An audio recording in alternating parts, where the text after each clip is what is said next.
شروع کرتا ہوں اللہ کے نام سے جو بڑا مہربان اور نہایت رحم کرنے والا ہے۔ حضرت ابو درداء رضی اللہ تعالیٰ عنہ سے مروی ہے، جب ان کی وفات کا وقت آیا تو انہوں نے کہا، میں تمہیں ایک حدیث سناتا ہوں جو میں نے رسول اللہ صلی اللہ علیہ وآلہ وسلم سے سنی ہے۔ آپ فرما رہے تھے، اللہ کی عبادت اس طرح کرو جیسے تم اسے دیکھ رہے ہو، اگر تم اسے نہیں دیکھ رہے تو وہ تمہیں دیکھ رہا ہے۔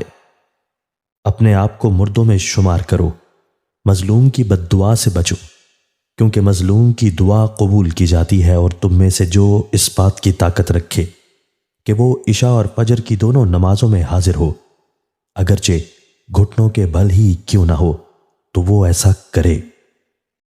حضرت محمود بن لبید رضی اللہ تعالیٰ عنہ سے مروی ہے کہ رسول اللہ صلی اللہ علیہ وآلہ وسلم نے فرمایا، مجھے تم پر سب سے زیادہ شرک اصغر کا خوف ہے۔ لوگوں نے کہا، اے اللہ کے رسول، شرک اصغر کیا ہے؟ آپ نے فرمایا، ریاکاری۔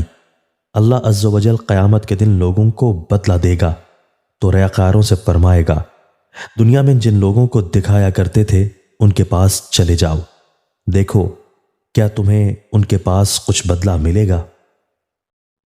حضرت عبداللہ بن مسعود رضی اللہ تعالیٰ عنہ سے مرفوع مروی ہے کہ نبی صلی اللہ علیہ وآلہ وسلم نے فرمایا، اسلام اجنبی حالت میں شروع ہوا تھا، اور جس طرح اجنبی حالت میں شروع ہوا تھا اسی طرح اجنبی حالت میں واپس لوٹ جائے گا۔ اجنبیوں کے لیے خوشخبری ہو۔ پوچھا گیا، اے اللہ کے رسول، یہ کون لوگ ہیں؟ آپ صلی اللہ علیہ وآلہ وسلم نے فرمایا، جب لوگ فساد کریں گے تو یہ لوگ اصلاح کریں گے۔